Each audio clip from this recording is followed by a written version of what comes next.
Morning, friends. This morning, as a guy who has served in the military on combat operations that deterred China from bringing deadly fentanyl to our shores, that has commanded military forces that struck out at cartels inside Mexico, we now face a very different world 3 years on. Nearly 8 million illegals entering into our country. And in my district that had been a blue district as a freshman that we turned red, we took the effort to say this is not a Republican or a Democrat issue. This is a national security issue. And so at the State of the Union, let me be very clear.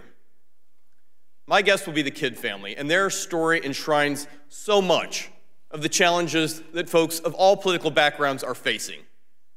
The threat facing their children. Their son, Sebastian, was a typical Iowa kid. He was on the wrestling team. He played golf, he loved his friends, and he adored his parents. And after dealing with anxiety and depression, he found a friend who offered him a Percocet. That Percocet was laced with deadly fentanyl, and the next morning, he did not wake up. The Kidd family has addressed this tragedy by trying to save the lives of other families across America with their heroic work. But as I invited the Kidd family to join me at the State of the Union, that family asked the question that so many Americans are asking.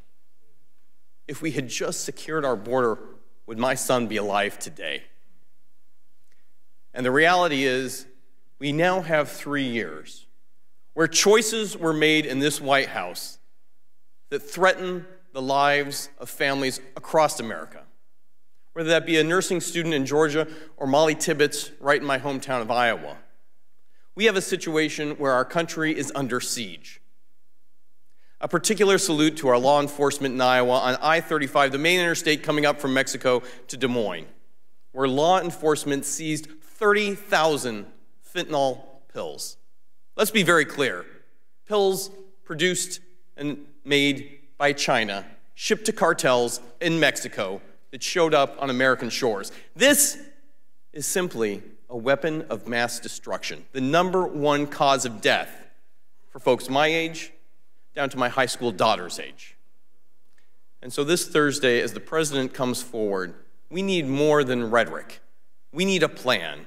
We need the type of leadership that actions life-saving measures to protect our country from an international threat at our own southern border. And so, Mr. President, as you address the nation, think of the Kidd family. Think of how we can save future kids, not just in Iowa, but across the country, by doing the right thing today.